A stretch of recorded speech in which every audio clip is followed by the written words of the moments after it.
This episode of PTG is brought to you by HK Army and all of my paintball teams out there. It is time to take your game to the next level. Get laced up for the 2025 season with the HK Army sponsorship package, your ultimate gateway to custom gear, elite equipment, and unparalleled exposure. Stand out on the field with custom designed jerseys and gear featuring your team's branding alongside the iconic HK Army logo.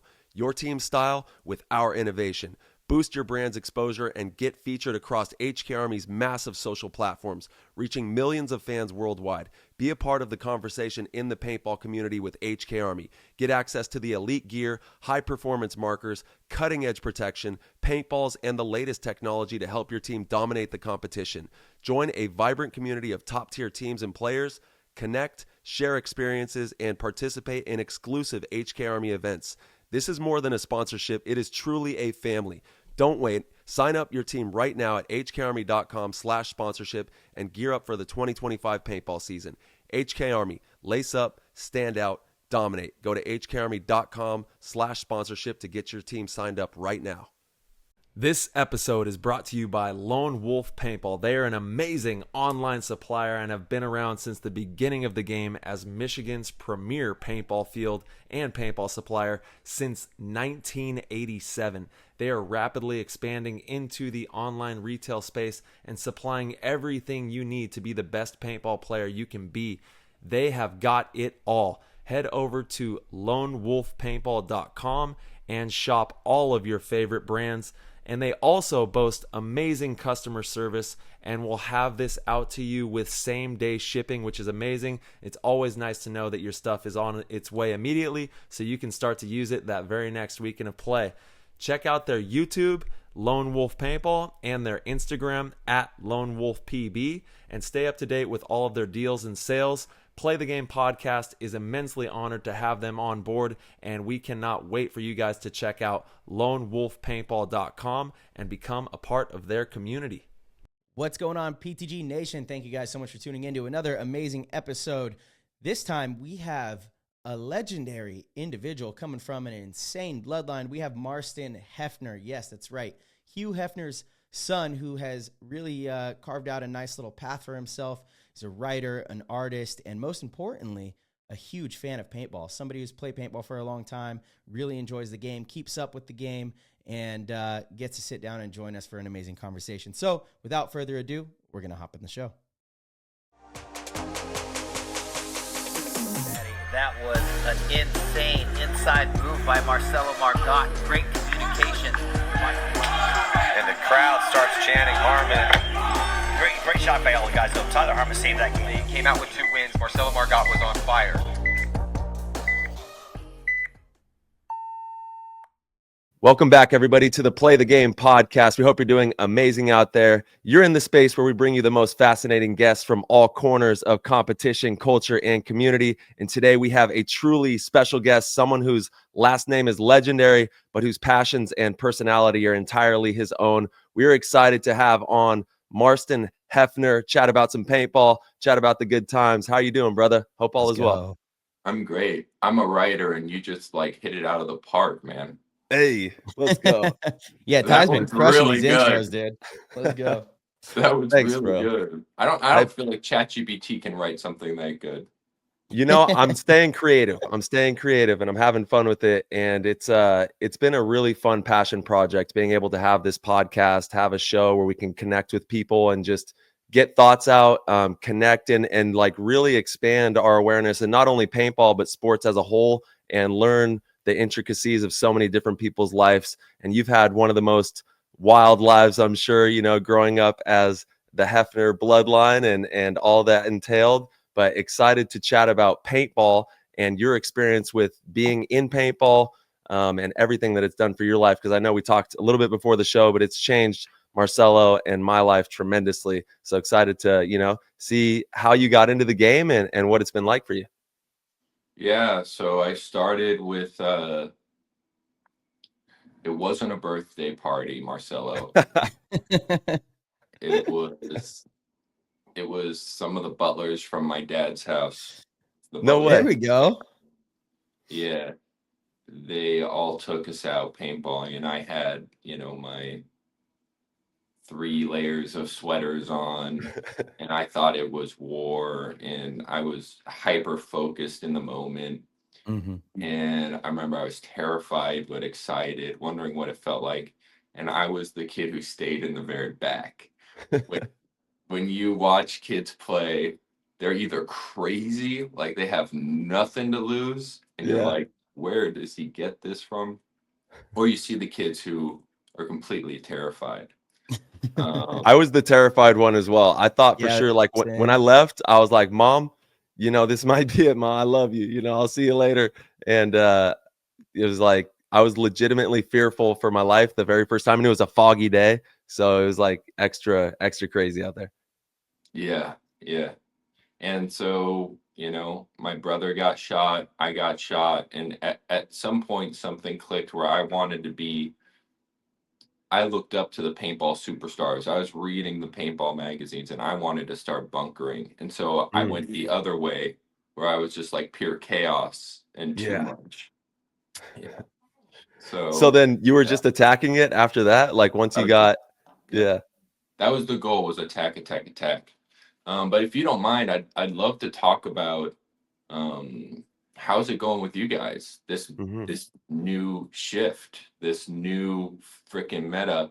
I can't wait for it. I can't wait for the whole season. But for you guys are the ones I'm rooting for, because me and Tyler message a little bit, but also just as a fan, if I didn't know you guys, it would be the most exciting move ever. Dude, well, thank you. Love it. We're stoked. Yeah, excited to play. Yeah, I mean, for me, I mean, just being, business partners and best friends with this guy for a long time. Obviously, we've shared the field before. We won some world championships and many tournaments together. Grew up in the game together, so to be back, on the same side, same team is really exciting. We have a huge opportunity. We finally had like a full practice with the whole team. Everybody was there except for Bart. Can't wait for Bart to be able to make it out this weekend, but it just feels right. Feels really good. The team is a great group of guys. Obviously, Impact is a pretty storied franchise itself. They've won, many championships, a lot of experience. Dave Baines, excellent coach. Really excited to play for him. It's been awesome working with him so far. So yeah, the opportunity is there, and I know Tyler and I are kind of over the moon about it. So really looking forward to seeing what we can create here.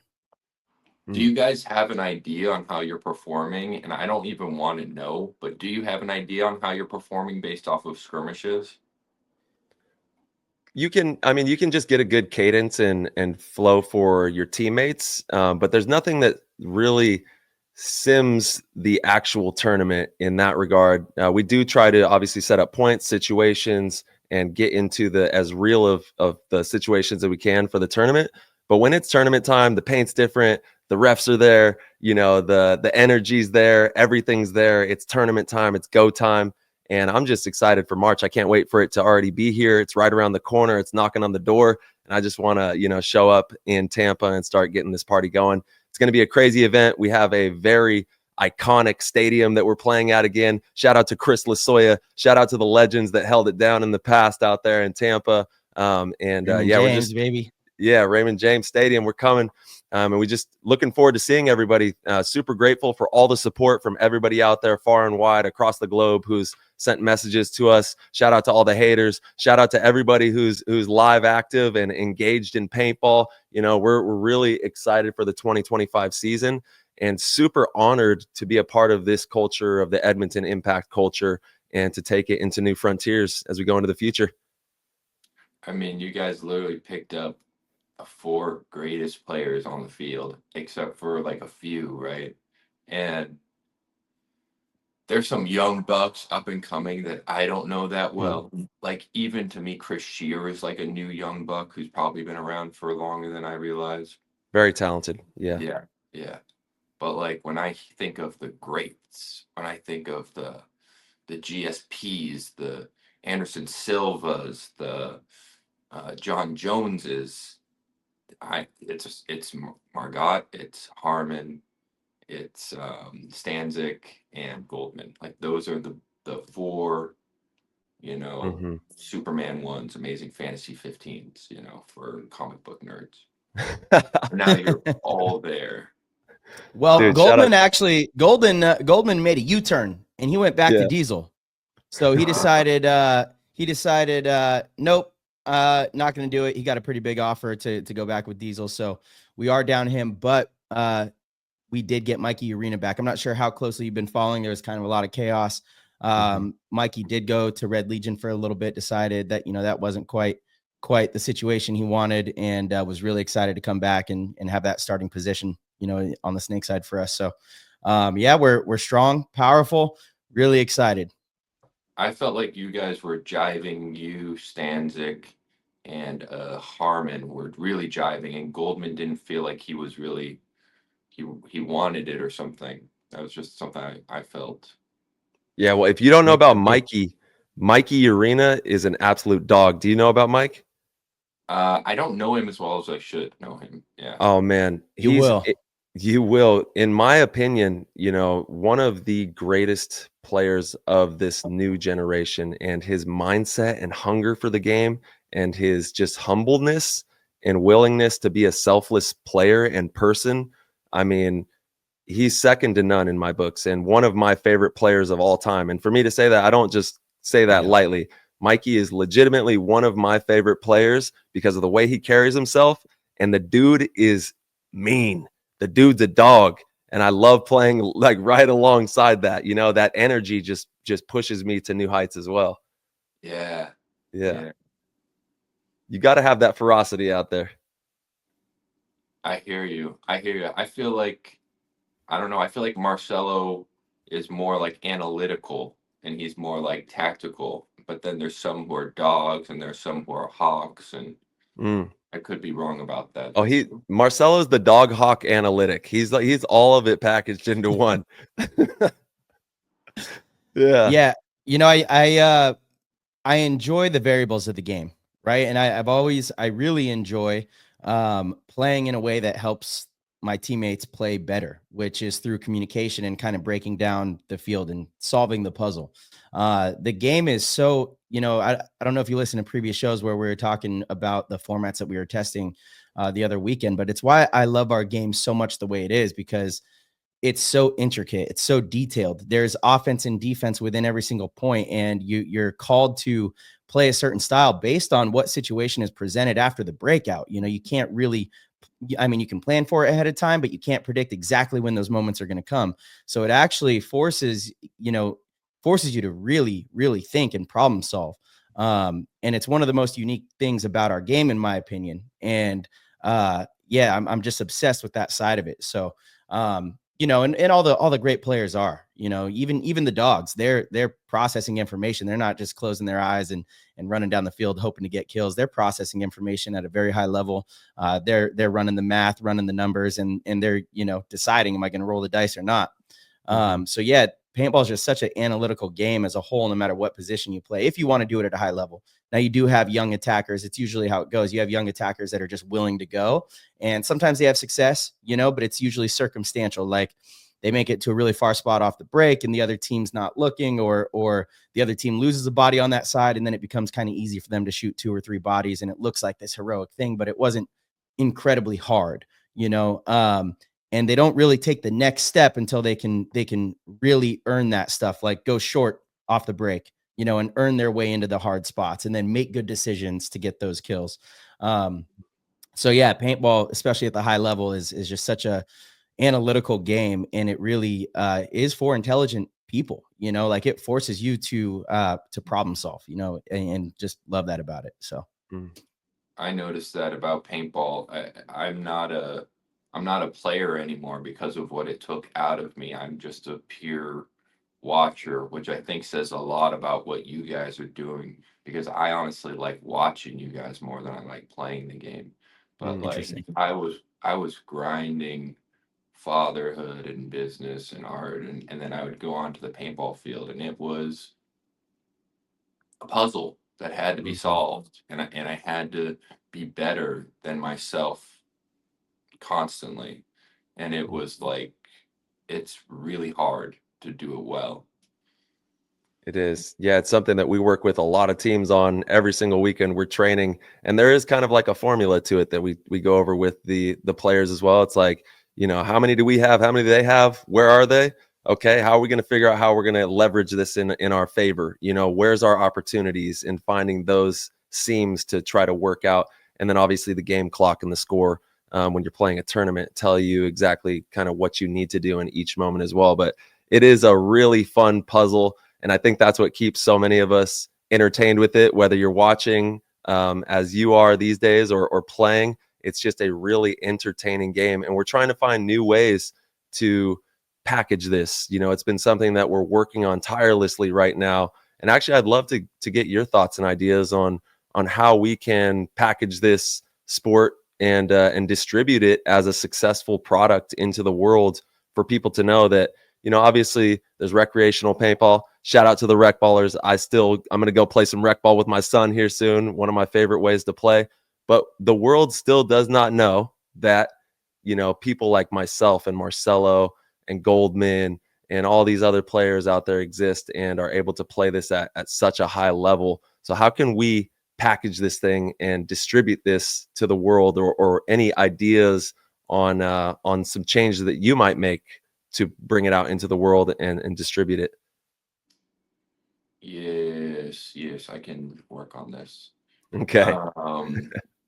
One, I watch it and I love it and I consume it.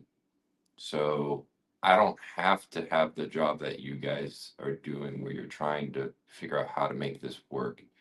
Mm. I love this shit. You have like the UFC storylines, the WWE storylines going on. Like just put Fedorov into any game and I'm watching it. Put Archie on Dynasty. Like, how aren't people interested in this? The storylines are there, and that's what makes like a great sport. The only thing I will say is like I want to watch you guys as much as I can, but my life is like busy. And so starting on Thursday at freaking 6 a.m. or whatever, and then ending on Sunday, there's no way I can consume all of this. Mm-hmm. Yeah, it's a lot. Yeah. But No, like you're right. Yeah. I'm just confused by why aren't people watching this, because I've heard it. I think it's very accessible and awesome to watch personally. It is, man. Yeah, and we love playing it. And you're right. It is a lot to consume a whole tournament, from Thursday morning all the way to Sunday afternoon. So I guess you're saying that if there was and we're actually working on this, is like some type of standalone event where it's more consolidated into a more manageable time slot, where you could consume it all in one spot and get that whole storyline, would be one of the best ways that we could, put it out there, I guess. Yeah, getting the whole storyline is maybe more important to me than other people. I can see other people saying, I'll just consume Sunday and I'm good. Mm-hmm. I would want to know like what happened. Like, did he perform? Like all of that backstory, like I actually have to know because it's like gonna fascinate me. Like Thursday's gonna be one of the most interesting days for this season. Like what the heck's gonna happen to Heat? Mm-hmm. So yeah, in terms of entertainment, I'm kind of baffled by like what don't people get? That people are shooting each other. Like if you put someone in front of the TV, they don't know what they're watching. People are shooting at each other with paintballs. Like it's always been accessible to me. It's always been exciting. I grew up with dirt, or I grew up with monkey with a gun. I mean that was I always loved watching paintball. So I don't know. I don't have many comments on it. I just think it's a great product. But real quick, Marston, correct me if I'm wrong, but you didn't watch paintball until after you played paintball, right? Correct. So you first fell in love as a participant. Yeah. So that, that's like sometimes the hurdle is how can we get people that haven't played to fall in love with the game? And there's a couple different ways to grow. You have the participation level where if a lot of people are playing, then they fall in love and they want to watch. But if you're, just trying to watch with your family or get your family or friends to watch, what excites them? Yeah. And to me, I think it's the storylines. I watch a lot of different sports or things that I haven't ever tried. Like Formula One is a good example. I watched that documentary on Netflix because it was up there, and people love to binge stuff on Netflix. And when I'm traveling, I need a show to watch, and boom, downloaded it. Now I'm like, if there's any chance that I can watch a Formula One race, I'm interested because I know some of the racers. I feel a little bit knowledgeable because I've watched these documentaries around the stories of their lives, and I'm like rooting for certain people because I connect with them for whatever reason. It's storylines that's what resonates with people. That's what connects people to anything is a story. It's why, like, even companies, you have to have a good mission statement. You can't just make a t-shirt and be like, oh, buy my shirt. Like, why am I going to buy your shirt? What is it? Just a cool design? Probably not. Like, usually you fall in love with companies that have a good story that they're telling, even if you don't realize they're telling a story. It's just the way humans work. It's what captures our attention. So yes, we need to highlight these athletes, and tell the story of these athletes and their personal lives, and really the lifestyle of a professional paintball player, what that entails, the sacrifice that is made to do this, and like, I believe if we did a better job of that, we would capture a pretty wide audience. 100%. I don't know why people feel like it's not there. I mean, maybe you got to dip your toes into PTG a little bit, or why? I remember one guy said he couldn't see the angles. Like, what are you talking about? Like, he couldn't see the angles of where the paintballs were going.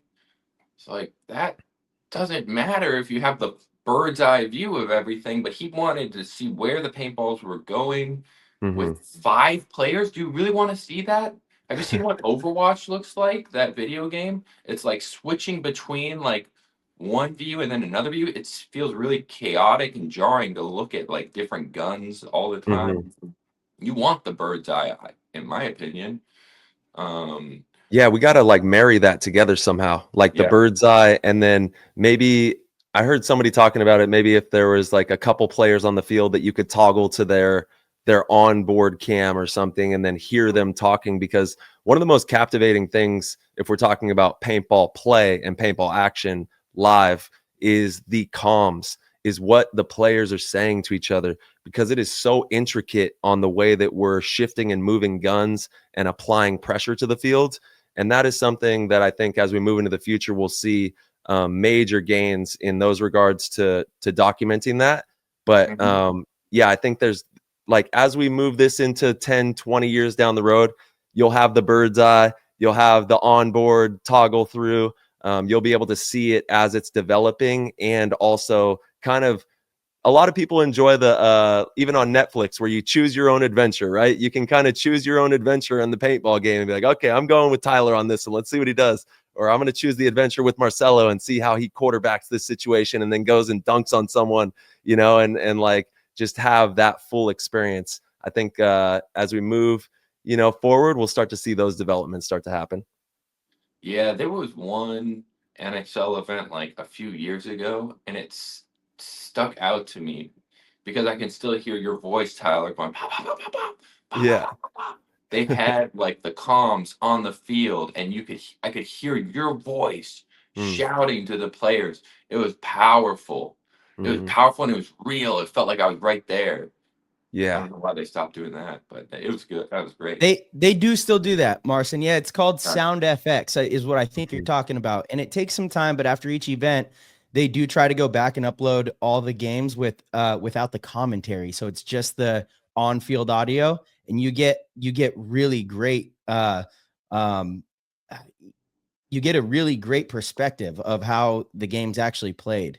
Obviously with the commentary and the production, it's awesome, but yeah, I love the sound effects too, because you can really dissect what the other team is doing, how they think, what their collective conscience kind of is, But I think for a viewer, it's like, yeah, it's amazing. It's kind of a reason people are really intrigued with like Tiger's, new golf thing. Is it TGL? I think it's called. Because it's like that simulated indoor golf. Have you seen that, Marston? It's not VR. No, it's not VR, but it's like a simulated, like a golf simulator.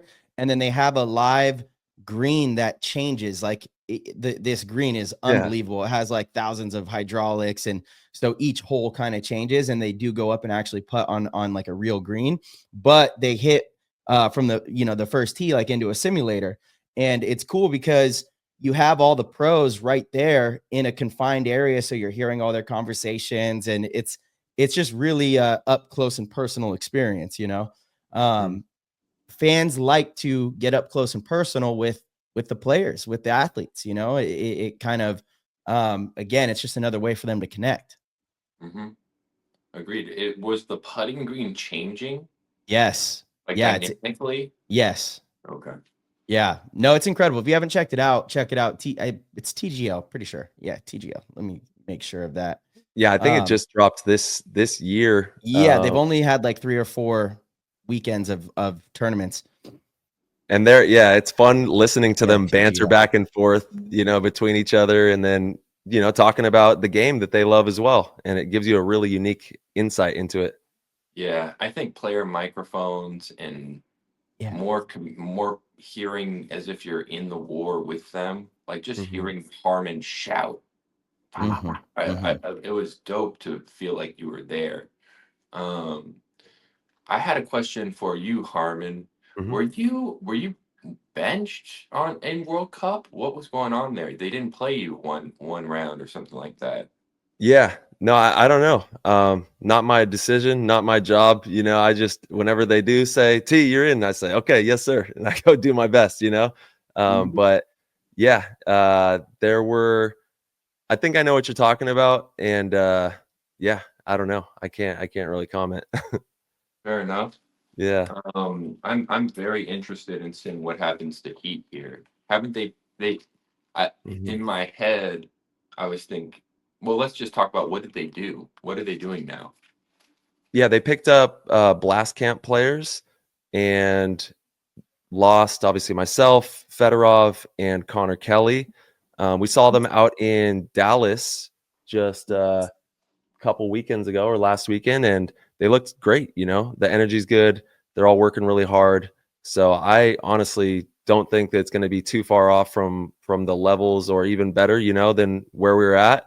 They have a great team, great family, great organization, and they work hard. So it's anybody's game. You got to go out there and earn it, no matter what. If you put in the work and you play properly and you do the things the way they're supposed to be done, you can play a great paintball game and a great paintball tournament and do very well. If you don't do things the right way, the way they're supposed to be done, be selfless, be a good teammate, go out there and give everything that you got to the game for the love of it. That's just all there is to it. It's pretty simple, Yeah, but it's not always, you got to train your brain to adapt to what needs to be done. Like, absolutely, working hard is easy. The hard part is learning how to adapt to behavior, right? Yeah, that's the dope part. That's the challenge. No, you're right. No, the behavior that you bring to the table dictates a lot of the energy and the cadence that goes into that game. But you got to work hard, but more importantly, you got to work smart too. Obviously the physicality is very important, and it does add a certain dynamic to this. But the smartest paintball players in the world, they're the ones that win paintball tournaments. That's all there is to it. They're crunching the numbers, they're doing the things, they're doing it the right way, and bridging gaps in the right way. So it's a really spectacular sport. We're excited to get after it, man. It's so much fun. In my journey, I noticed I was like really cared about style, and I really cared about like how Fedorov would call what makes you an individual, and then you go with that. And I was noticing that my style was like never optimizing results. And so my style was like playing a weapon in a video game that wasn't the best weapon, or my style was playing a character in a fighting game that wasn't the best character. And I was like, this is stupid. Like, my style is not working here. And like, let's focus on like what's winning. And when that shift happened, I liked myself more, and I feel like I liked the result. The results were just better. Yeah, Fedorov has one of the most disgusting styles of all time. The guy is insane. Watching him play is like moving art, you know? Yeah. I know you and Fedorov talk about art. Mm-hmm. You and Fedorov talk about it being a creative piece that's personal. And Yeah. what's been, the Tauntauns are looking good this year. Very. I think they'll be very powerful for sure. I think Fedorov is going to have a really good year. He's motivated. He's playing a lot of paintball. He's going to have the full trust of the team behind him, which is very important. Obviously, Axel is one of the best snake attackers in the game, best attackers in the game, and they have a really good program. They've got a lot to fight for. So, yeah, I think the Tauntauns are going to be, I guess if you could call them a dark horse. Like I wouldn't be surprised if they have a couple finals, appearances and maybe steal an event. Wow. Yeah, they look good. Yeah. And Yeah, you got training. Colombo. Yeah, and they train 3-4 days a week back in France. Their fundamentals are second to none. So it's just going to be about, being able to put it together. And like Tyler said, like any team can, not any team, but almost any team now actually, like if you do the work and you have a really good weekend, that's all it takes. You catch fire at the right time. You have a pretty good, Friday and Saturday, and then all of a sudden Sunday, everything's clicking for you. You can win an event. Mm-hmm. So this is me talking as a fan, not me talking as like a human being who really likes Fedorov and like listens to every episode on here. But as a fan, I feel like the Tauntauns aren't the ones. We got X Factor with Archie Montemayor. X Factor looked better than they've ever looked in a long time. And then I felt like Archie really underperformed last season. But with X Factor, there's going to be some unlocking crap that's going on where it's just next level. Then you have Impact. And Fedorov, to me, doesn't feel like the same Fedorov. And he feels more ornery. He feels like I'm doing it my way. That's how it Yeah. felt on Heat. Yeah, but he spent a lot of time with Heat. It was about 12 years, I think, right?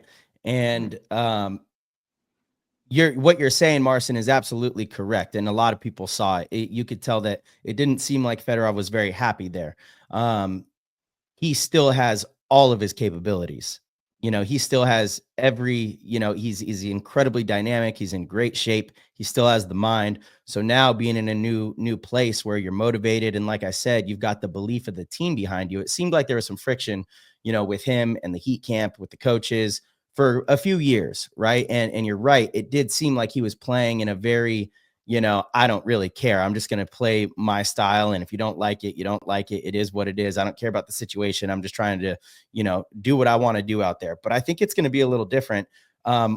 Maybe his play won't be much different in the style of like that attack, but I think the Tauntauns are going to lean into that rather than, fight him on it. And again, you see this happen in sports a lot when you have to me, Fedorov, he's on the Mount Rushmore. He's one of the best ever. And when you have someone like that go to a new camp and have a new motivation, I think he's going to put together a very, very good year. And again, the rest of the Tauntauns are no slouches. They're a really good team. They did underperform as a collective last year. But now having them come over and play all the events with Axel, keep in mind, Axel only played with them at World Cup. He did play with them in Europe. But they couldn't really find their footing last year. In Europe, they struggled a little bit. They kept coming up short to Scalp, who was, an excellent team. And Malloy had like one of the best seasons that I have ever seen. And I got to watch him in Europe very closely because I was coaching over there. So, with that, you lose a little bit of your confidence. You lose your footing a little bit. And then they stumbled at World Cup.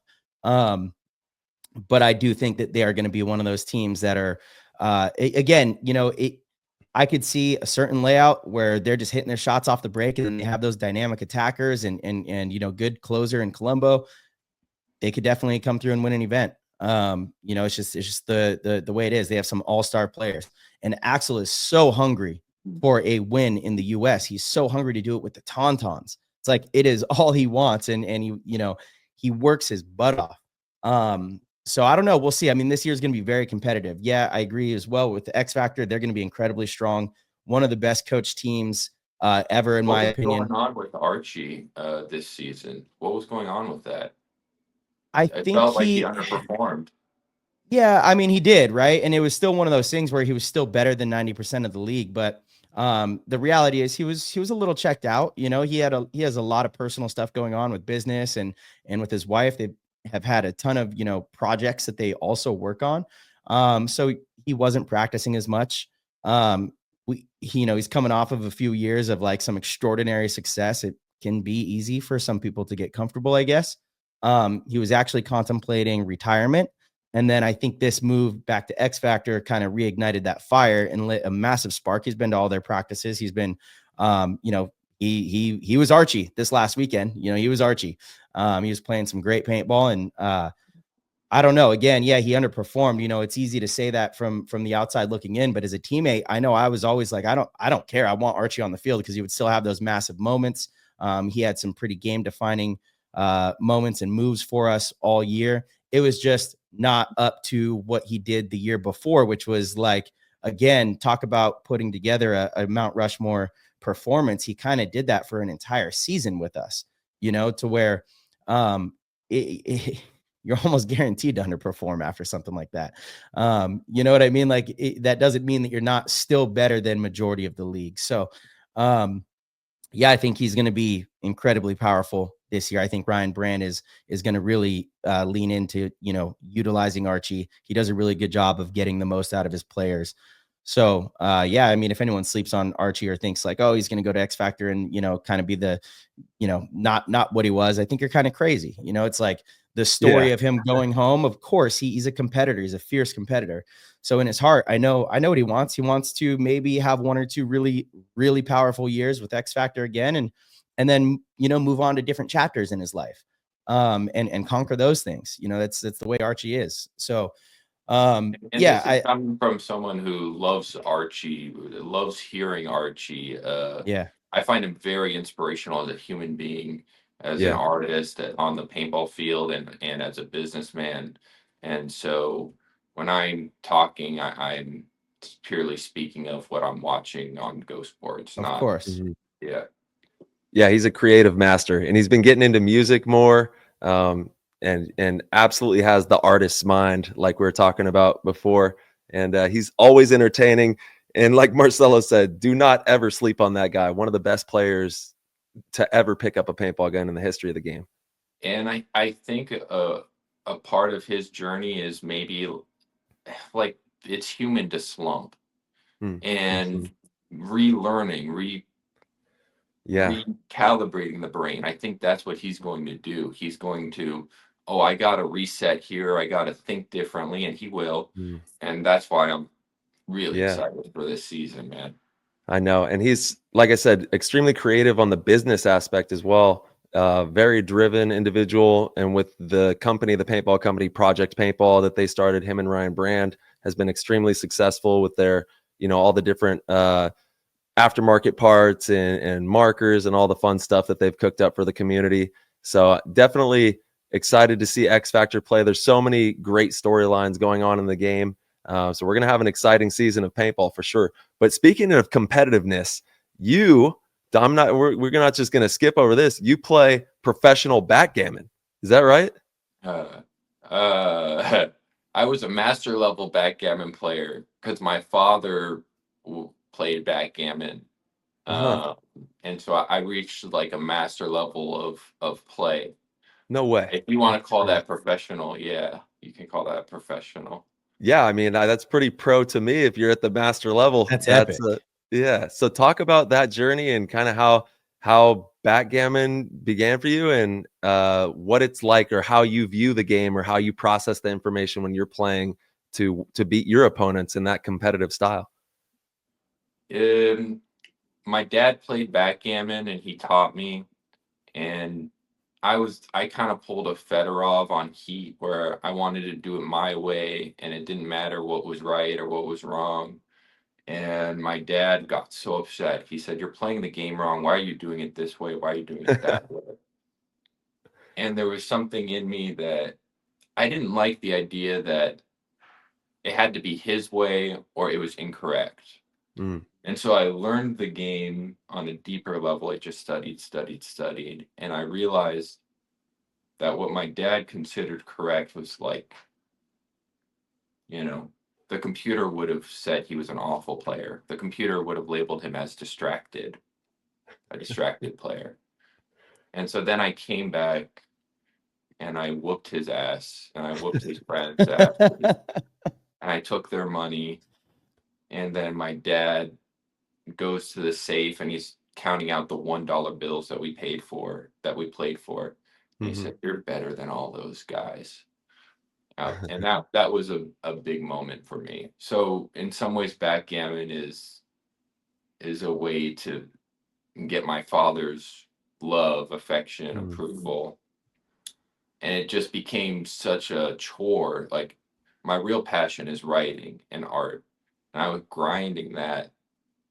And then after that, it'd be 5 p.m. And then I would grind the backgammon game because I had to keep up to date on that. I had to get better at that. And then it'd be 7 p.m. My wife is like, "Here's dinner."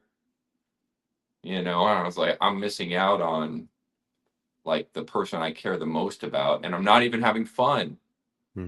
That was the thing. It's like, this is a hobby. It's stressful. Yeah. I stopped doing it, but I did reach master level. I got some trophies. And I do think it gave me an appreciation for what you guys are doing when you realize I've been working my ass off and I'm only a D3 player, and it's got to be everything. Like for you guys, there's no way you're not going to become professional if it's not everything. Backgammon for me was a hobby. Because it was a hobby, I was like, I'm never going to be number one, For me, my everything is art. Yeah. Yeah, that's so profound what you're saying about, like, for the players out there who are listening to this on the paintball journey and who have aspirations of going pro, and even if you just want to level up and get to the highest level that you can possibly be, you have to be all in, you know what I mean, and give your life to the game. And in return, if you do, and thank you so much, Marston. You said earlier that you tune into the shows, and we cannot thank you enough for being a part of the PTG family and supporting the project. But you got to do all the things if you want to attack those dreams and make them a reality. Going pro and anything is going to take nonstop service to the project. Thank you all from the bottom of our hearts for the tremendous support with the PTG show. If you are enjoying these episodes and want to help with the progress and development of this program and connect with like-minded, hungry paintball players, then head on over to ptgpodcast.com, click the orange Patreon link, and become a member of the PTG World Discord chat room. And now back to the show. That's what you guys are doing. You're offering a service to how to think, how to learn, how to optimize excellence. Every player on your podcast understands how to learn better. Yeah. Mastery. And there's some art from there too. A lot of art. And that's what's the privilege that Marcelo and myself have, is we just feel so honored to be able to connect with so many people and hear their side of the story, hear their outlook and perspective on things. It's every Monday or Tuesday or Wednesday, whenever we do the show, I look forward to, broadening their horizons and learning some more about what's going on out there in the world of sports and culture and just everything in life. Yeah. I have a question for Marcelo, and let me know if I'm going off track here, but how are your knees?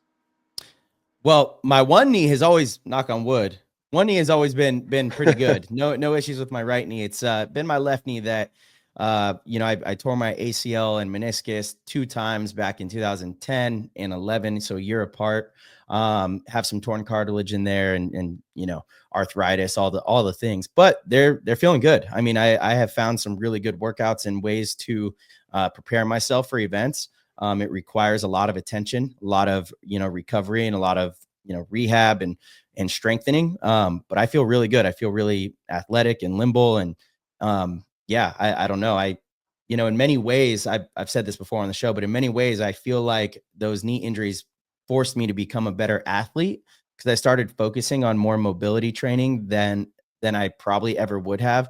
I don't know, maybe as I matured and got older, I would have started focusing on that stuff anyway, and I'd be in a better position than I am now. But it forced me from a young age to, because it happened when I was 20 and 21 years old. So it forced me to really put focus and attention on my body and recovery and rehab, functional exercises, not just going into the gym and trying to do heavy squats. Everything is like for balance and single leg, weighted training and stuff like that. So, yeah, I mean, it's been mostly good. I've had a few setbacks here and there. But yeah, I feel nice, feel good.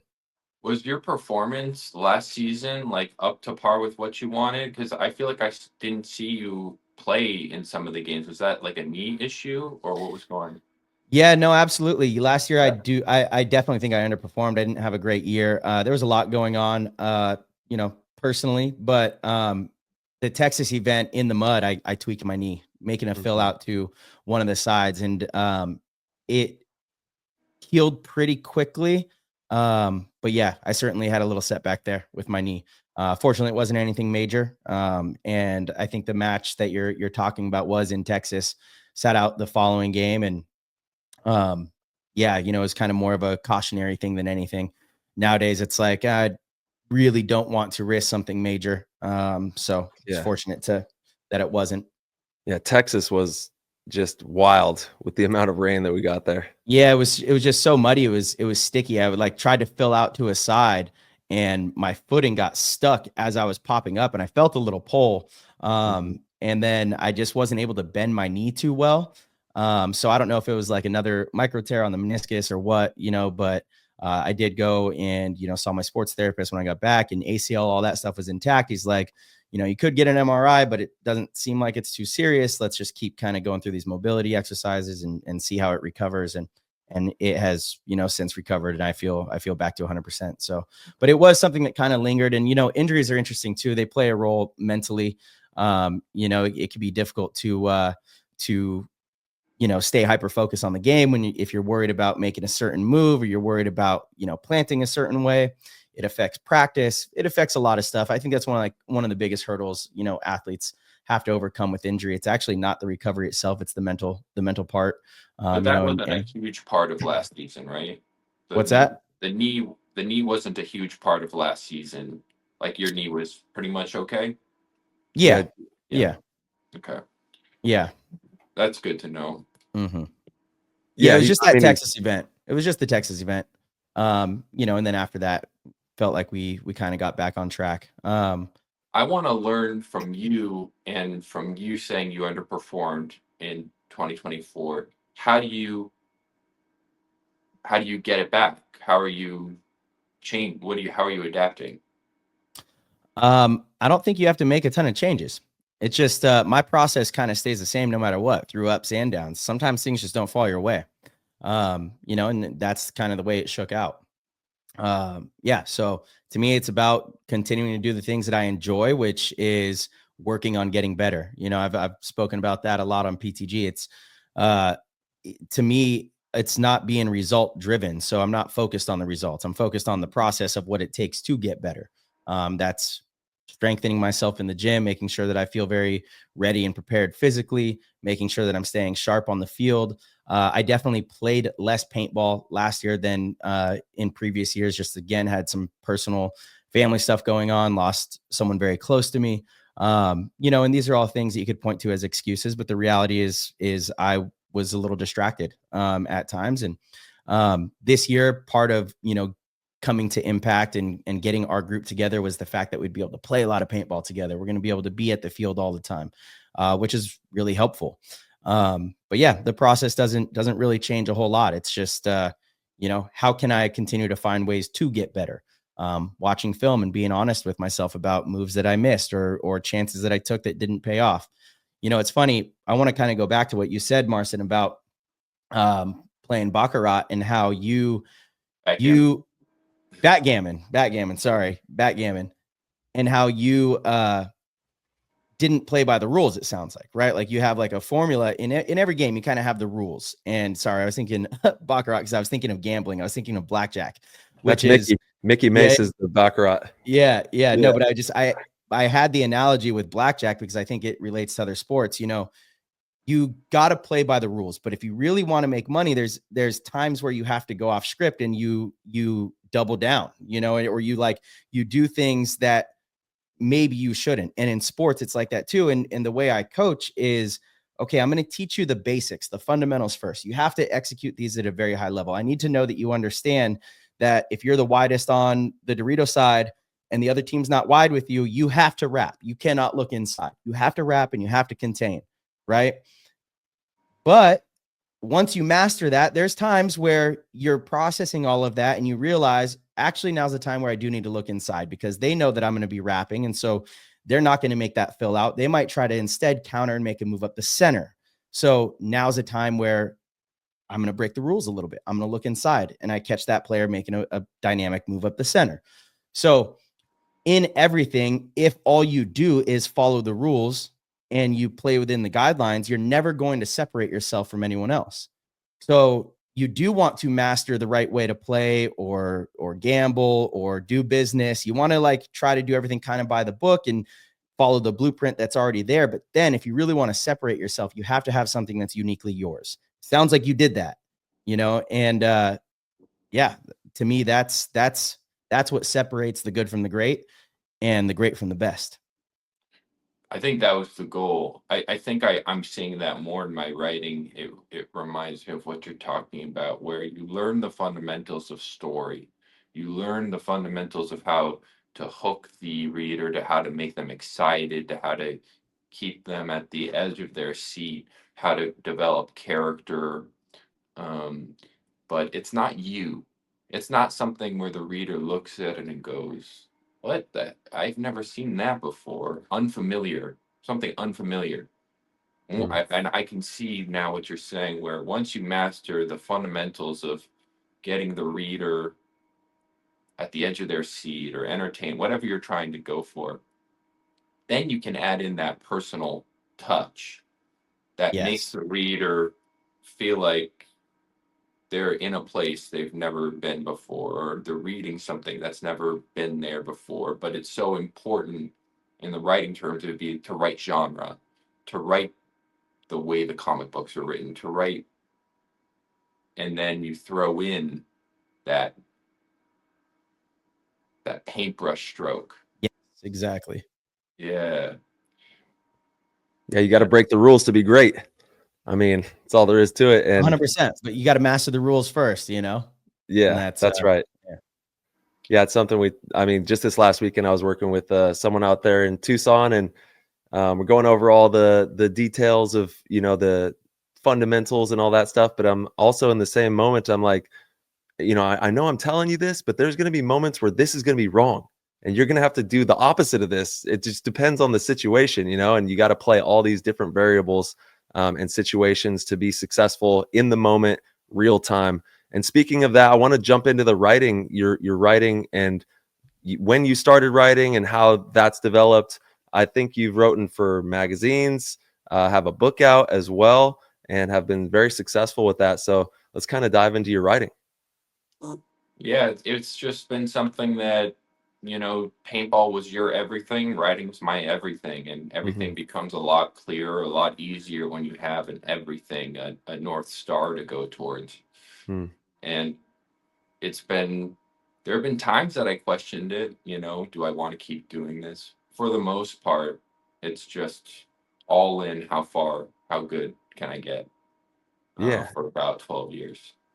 And just enjoying the process of writing too. It's a creative, flow that you have to get into. It's very similar to like art, where you have to be painting that picture and making sure that they're seeing the vision. Yeah, when I hear Marcelo say it's about the process, not the results, I feel a weight lifted, because that's how it feels. I'm like, I'm doing something right. Because when I'm creating, that's all it is the feeling is feeding off of the feeling. Exactly. Yeah, I mean, I don't know how else to put it. And we've talked about this so much on the show. I think some players, they look, to the pro field and they say, I want to be in magazines. I want to be on Go Sports. Even I want to win.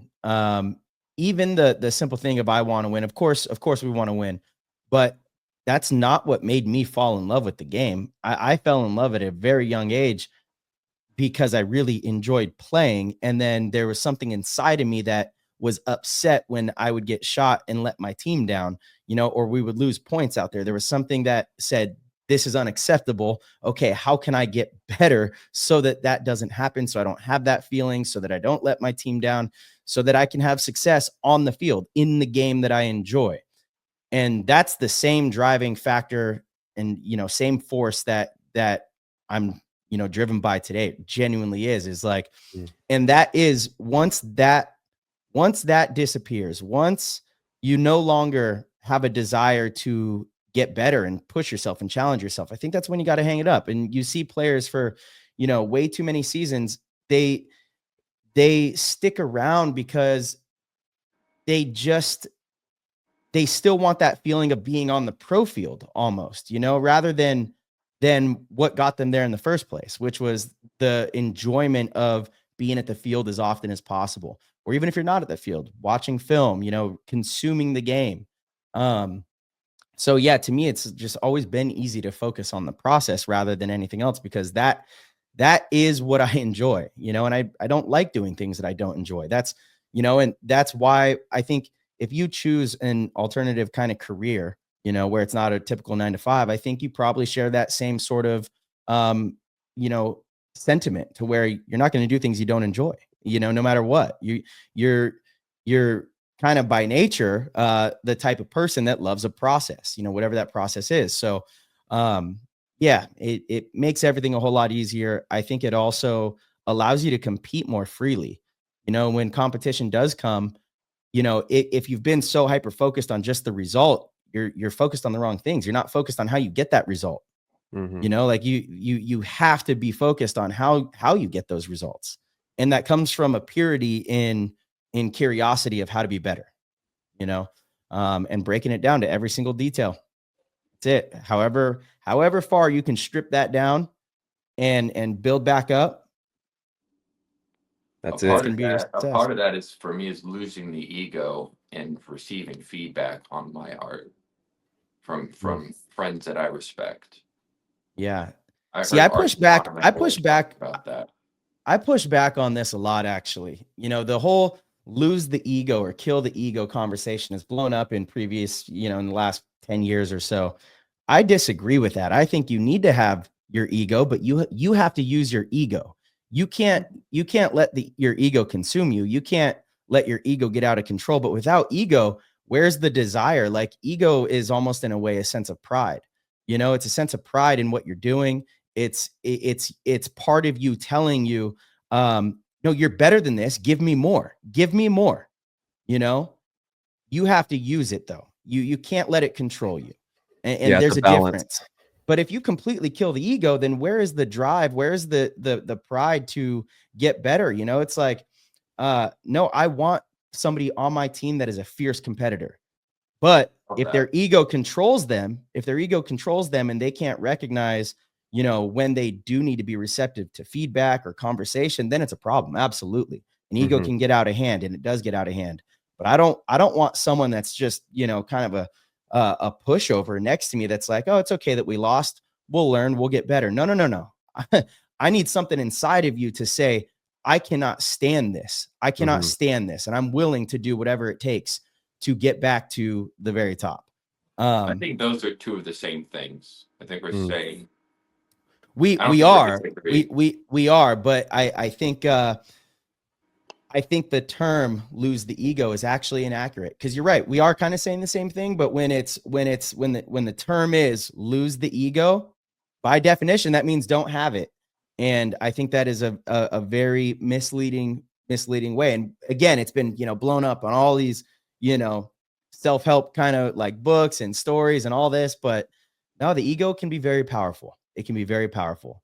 You just have to learn how to control it and use it in both ways. Exactly. That's right. Yeah. Exactly. It can either take you out the game or put you at the top of the game, one or the other. And it's a balancing act. And if you don't balance it out properly, but I do have to agree, March, that, my ego, your ego, anybody who's going to attain any success at anything has a driving passion inside of them, and that comes from their willingness to balance that ego out as well, right? They're humble and use humility when they need to get more awareness and become better, but at the same time they will do whatever it takes to win, right? They're going to give 100% and then some to make sure that they're able to get the W. But yeah, you got to balance the ego out, and it is not easy to do. And we see it all over the place in sports where it just 100%. takes people out. Yeah. Oh shit. I'm thinking of this, remembering Archie Montemayor just shouting at the top of his lungs, "We gotta do this! We gotta do this!" at World Cup, and I'm like, "Oh, Archie's off, bro! Like Archie's off." And then the next point, he gets shot right off the break, and I'm like thinking, I might not know enough about paintball. That was just inevitable, but like before that happened, I remember here like thinking, this guy. Oh man, he's got to check it. He's got to check it. I mean, paintball is crazy. The amount of energy that goes into one of these pro matches is next level. And, I hope that everybody can experience some type of high level competitiveness at some point. Doesn't matter what it is, if it's in your business or, sports, but those nuanced thoughts that you have that are like career defining, and they're in those moments, and you have to be very mindful and thoughtful of how you're going to approach each moment. And something that, one of my best friends, Oliver Lang, we were able to work together for quite some time on Dynasty, and we would always talk about, the boost and making sure that we bring the energy in the right direction. We'd be like, we have no time for any other direction than this way. This is where we're going. That's the mission. That's where we're headed. So if there's any energy that's not in that direction, it's being inefficient, and we've got to streamline that, to make sure that we're headed in the right way. But it gets crazy, man. Paintball tournaments are wild, and that's what makes it so entertaining for everybody to watch. Absolutely. I think that you guys have made the most interesting move in paintball history, and everybody's at the edge of their seat to see how it goes. I know I'm rooting for you guys, and I want it to work so bad. Like I kind of I do. I Much want love, it to man. work so bad. Well, we need it to, and we're gonna do everything in our power to make sure that happens, man. That's where the work and the grit and the determination comes into play. And you can't fake the funk, man. Go out there and play some paintball. I have a question for you, March, and obviously you don't have to answer. Does this impact your ownership with Dynasty or that situation? Yeah, absolutely. So at the start of the year, I dissolved my ownership. I no longer own any part of Dynasty. Yeah, I know a lot of people were wondering about that as well. Yeah. Yeah, and then Marston, we do have our community as well who wants to sound off, and they have some questions for you. Shout out to PTG World. Thank you to everybody who supports the show. Before we get into that, obviously, if there's any anecdotes that you want to make on your writing or anywhere that they can follow your writing, we would love to have you plug that here on the show. Yeah, so I'm working on a high fantasy lit RPG. So if you like Sword Art Online or watching people play video games, Okay. But you don't want to put in the work, if you like going on a ride, if you like reading, like imagine somebody playing a video game but you're reading it or something like that. It's called a lit RPG. You can go to talesofren.com or just follow me on Instagram. Type in Marston Hefner and you can find me there. You can find my writing there. And then in your bio, does it have the links to both of those in there? Okay. Yeah, honestly, just follow me on Instagram and I post my writing there and I post my life there. That'll be the best way to introduce yourself to my writing. Awesome. I'm working on Tales of Ren and it's just not done yet. I wish I had a finished product for you guys, but yeah, I don't. Alas, nothing to advertise yet. You're a busy man too. You're a father, a husband. You have a lot of things going on, and to be also creatively writing through all that is a lot of work. But we'll be sure to follow along on your journey and make sure, support you on your projects as well. Yeah, I think that's the way into this is like if you want to follow me on my journey, I post my writing on my Instagram, and I will be sure to keep you posted on when Tales of Ren finishes or what I'm up to. Follow me on Instagram, man. Yeah. Marston 101. Awesome. Let's go. Yeah, tag us. We'll repost whenever you drop that and get some more views rolling your way. Oh, thanks, man. Yeah, Of course. appreciate that.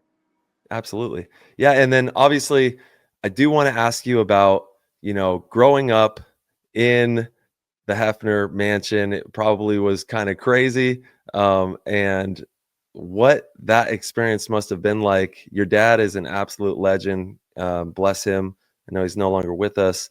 And I just can't imagine how wild it was. And I want to ask, like, who was one of the coolest people or celebrities or, just personalities that you met growing up in that mansion? Ray Bradbury for me. Bradbury. Writer of Fahrenheit 451.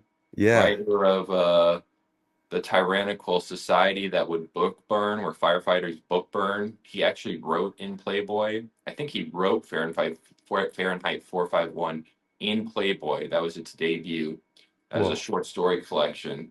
So I come from I feel very honored that my father did that. Yeah. Yeah, no wonder that you're love writing and creative writing. It's in your blood, man. Yeah. Absolutely. Yeah, and obviously there's passion projects that you work on. I know you're loving to gaming and you're working on a lot of stuff. Is there anything coming up in the future that we can look out for? Obviously, the creative project that you just detailed, but any other projects you're working on? Just follow me on Instagram or go to talesofren.com, which is hard to spell. I'll put it on my link tree for you guys just to like honor you. Not you guys, but to honor my promise to the fans. Mm-hmm. And it's basically like a lit RPG. You play a video game, but you're reading it. You're getting all the good stuff that comes with reading. Yeah. All right. I know you love Pokemon cards. What's the best Pokemon card you picked up recently? I know you're into collecting. Do you know which one I have, Tyler? I sent it to you. It's the Charizard. Yeah, the Zardo. Yeah, but do you know what that is? That is I would have to look at the picture again. Let me know. Tell me which one. It's a Disco Charizard, and so the Disco. there's the Disco. So there's the base set vintage Charizards that we all grew up with, and then they made a prototype. They were thinking this might be the one that we use. They didn't go with it, and it has a Disco background. And that's my favorite one. That's the one that I got. What about you, Tyler? Oh man, me and Max is a wild dude. Like I have him on the Pokemon TCG Pocket game on the phone now because it's a lot more cost effective. They're free. You can rip packs for free on the phone. So I'm like every morning, Max like, hey, let's rip a pack on the phone. We've been doing that. They have some really great artwork on there. But I would probably have to say we have a red cheek Pikachu, which is like a rare Pikachu card that me and Max wanted it. So I made sure I got him that little Pikachu card and he's stoked. He's over the moon. And I collected with my father when I was a kid. So it's kind of nostalgic to be able to have me and my little guy that are collecting now. And Theo, he's more into Fortnite than he is Pokemon cards. So he doesn't really care. But every chance I get, I'll bring home a pack or two for Max and he can open a couple packs and have some fun with it. I love that, man. I love Pokemon so much, and if I get to play Pokemon with my son, it will be full circle, man. It'll be such a blast. It is. We were actually on that Pokemon TCG Pocket game on the phone. You can battle with people online essentially. So me and him, like at night, we'll do a battle with someone online, and we get our butts kicked sometimes. We kick people's butts, and it's just it's a fun time. It's a fun time. I saw that TCG app. It's addicting and it's free. And yeah. Watch out when you download that one. That's how they get you. Opening up packs at midnight. Yeah. Nice. Well, Marston, what do you say we get get some of these Discord questions, if you don't mind. Again, we got a nice little community that has some questions for you. And I like this one because it sounds like you've been watching for a long time. But Blaine Tor wants to know, Marston, what do you think the greatest era of paintball was? This one, hands down. How come? I love Dirter. How come? You have the best minds, the best play, you have the best footage. I love Dirter. I loved American Paintball Championship. I actually think that production value for American Paintball Championship, or the World Championship of Paintball on ESPN, the Smart Parts World Championship, that was the best production value I've ever seen, period. But besides that, I think right now everything is at its best. The players are at their best. Entertainment's at its best. The storylines are at their best. I love it. Hell yeah, good answer. I think I agree with you for sure. Yeah, and shout out to the OGs, man. It's a completely new era we're in, and we've all been fighting so hard to get this paintball game to where it's at. And it's like having, it's like, you know, as Marston, your father, I'm a father, and you have this little thing that you care so much about, and you want it to grow up and be successful and go out into the world and really make its stamp in the world. You know, I don't care if that's me who's on the TV when paintball gets big. I don't care about any of this. I care about making sure that this thing develops into a powerful, just amazing sport that can be debuted into the world and last for hundreds and hundreds of years into the future. So it's been fun creating it. And what you're talking about is where I'm at as an artist, where I've done the work as the writer, and you've done the work as the player. That's not enough. We gotta get our voices into the world and have people engage with us with an audience. Yeah. It's the business aspect, the branding aspect is we've done the work, but it doesn't matter. You got to brand now. That's where I'm at in this stage of my life, because I did not brand until like a few years ago. Oh, it's imperative for success. And I think that writing is going to have a, you know, full circle moment as well. Everyone's so captivated in the video, the pictures, the this, the that, the short content, but there is going to be a powerful space for writing as we move into the future. And people just want to say, oh man, I need to put this phone down. It's hurting my brain looking at all this. I just want to read something captivating. And it's actually something that I've thought about doing, is doing short blog posts about my travels and having, you know, write-ups like that as we move into the future as well. Yeah, I agree with you, Ty. Something that is so powerful about reading versus watching is when you read, it allows your imagination to put things together. Even though the story is being told to you and maybe the picture's being painted verbally, your imagination is doing something that it does not do when you're watching film, when you're watching footage of something. And I think that that's a very powerful, I think it's a really potent way to keep the imagination creative and thinking. And I think it probably does things for us that we don't even understand or know, you know, or maybe we do. Maybe there's studies on this that I'm unaware of, but it doesn't seem like it's something that's ever talked about, is that power right there, where when you are reading something, your imagination is like building the picture, even though even though verbally it's being told to you, that image that's in your mind is yours and it's uniquely yours, you know? And I think there's something really powerful there.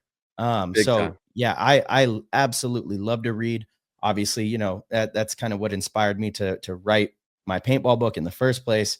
But reading is such an enjoyable and peaceful thing, you know, and for whatever reason, I don't find that from, you know, watching any sort of video, any sort of, you don't get the same kind of, it's almost like a cleansing. Like when I read a chapter, for the rest of the day, I feel really good. I feel clear. I feel kind of refreshed. There's something powerful that happens. So, yeah, I agree. I think it will make a kind of, you know, full circle thing and make a comeback. And I mean, I hope it does. That was really well articulated, Marcelo, because I could see exactly what you were getting at. I think what I'd like to add to that is reading for me is easy, and it's probably easy for you too. It's the enjoyable part of life is the end of the night, flip on the nightlight and read a book. the hard part, or the part that we're doing now, is finding an audience for paintball and for our art. And that is totally different than, like, it's a different question. Yeah. Yeah. Like you said earlier, Marston, we got to get these storylines out there and captivate people and make them really fall in love with paintball players and the journey that these players are on, and this crazy ass game that they play where they run around and shoot each other with paintball guns. It's like, what? You guys are just battling it out all over the country and traveling across the world. And you have sponsors and a lot of people invested in this and care about this sport. There's a huge, massive storyline going on here. And we have got to make sure that these stories get out to the public. And who knows, maybe be on the lookout for PTG blog posts in the future, where we, document travels and different ideas and fun stuff as we move forward. But I think that, like you said, Marston, in order for us to get these topics and all this stuff that we want to debut to the world, we really got to hammer it home with these storylines. I agree. And because I know about them, I'm fascinated. So I'm in. Yeah. We might have to, who knows, maybe you'll start writing about some paintball stuff and we'll blow it up that way. Oh, I do have a piece coming out in Great American Paintball. So if you want to support my writing, you can purchase one of those issues. Yeah. That is very cool. That's a dream come true, man. I grew up reading paintball magazines, and now I get to be in one. Sheesh. That's what's up. Let's go. Epic. Yeah, that's super cool. Didn't know that. Nice, man. All right, I got my question from Verbal, and he's doing amazing work out there in Texas and across the globe. Favorite food and favorite place to eat it, Marston? Such a random question. We ask every guest. It's you do? That's the Verb. That's the Verb special. Yeah. See, Verb, your question's famous now, bro. Let's go. Yeah. I actually don't know. I don't have an answer for this one. Depends favorite on food. Favorite food. Yeah. Meatloaf. Okay. Made by. I don't have. Ma, where's the meatloaf, Ma? All right. Meatloaf's good. Back in the day. Yeah, meatloaf is bomb. Can't go wrong there. Sushi at Bamboo. That's my favorite. Sushi at Bamboo. All right. All right, Bert, you got to try that one. Okay. My last question is going to be from our boy Ken. He wants to know, there's been a lot of discussion about being able to appeal to outside audiences. Can you give us any insights about the format or what people say who are outside the sport? Should paintball attempt to change or stay true to itself? I'm here because of you guys and Fragi and the professionals. I'm not here because of the paintball community at my park. So I think if you want to change paintball, change the vibe, change the community vibe, be that light that Tyler Harmon talks about. I'm at a point in my life where I can't change the community, but if you want to make the community better, people don't feel welcome, be that light in the world, be that smile, be that I'm happy to see you again vibe. Because that's what builds brotherhood and friendship and makes people want to come back. Absolutely. Love that.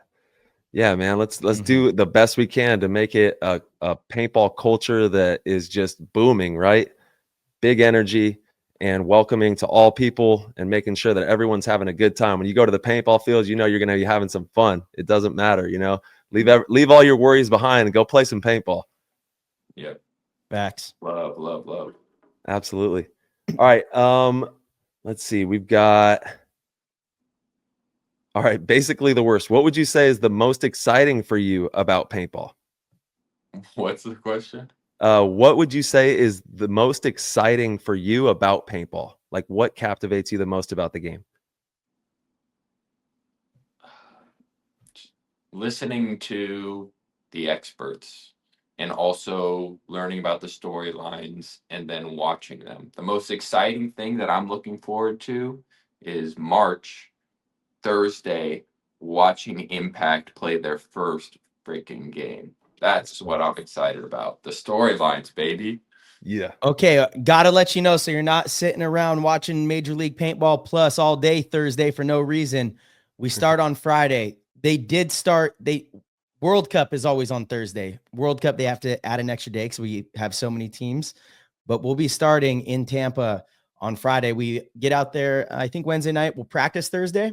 But yes, tune in Friday morning. See all the action. I'm there. Yeah, Hell Thursday yeah, we're gonna have a nice little scrimmage, get warmed up, and get ready to go on the field layout, and then we'll roll into the event on Friday, Saturday, Sunday. Go play some ball out there in Tampa. And Marston, dude, we cannot thank you enough for taking the time to be here with us. Bless you and your family, and Absolutely. much success to you on all your projects and everything that you're working on. And we will try to keep paintball pushing forward in the right direction and keep it entertaining and fun for everybody out there. And thanks to everyone who continues to support us on the journey. Can I say a thank you to you guys? Thank you Dude. for teaching people how to improve themselves and master something and strive towards excellence and bringing others on who've done that exact same thing. I've learned so much about the mind from your podcast, and I'm just truly grateful. Really, really grateful. That means a lot, Marston. Yeah, thank you so much. Again, we talk about the process. Genuinely, I think Tyler and I both just love the process of getting on here and having interesting conversations and sharing thoughts and ideas and meeting interesting people. Like, this has been an awesome experience, getting to know you, and really cool to hear your passion for the game of paintball, which is incredible. But yeah, man, no, it's been our pleasure. Truly, it's a gift. Yeah, the honor's all ours, bro. Thank you. And thank you, everybody out there. Be safe, and we will see you on the next episode. Peace. Peace. All right, everybody. Thank you guys so much for tuning in and listening to the show. We appreciate your support more than you know. As you guys heard about midway through the episode, if you guys would like to support PTG in any way, you could head over to ptgpaintball.com. You could click the orange Patreon link and sign up at any level and get access to our Discord. The Discord is one of the most phenomenal communities in the game of paintball. We have so many different channels in there. It's great for learning. It's great for connecting, finding teams, selling equipment, whatever it is you want to do in there. We truly have it all. And we hope to see you in there. So again, head over to ptgpaintball.com, click the orange Patreon link, and we will see you in there.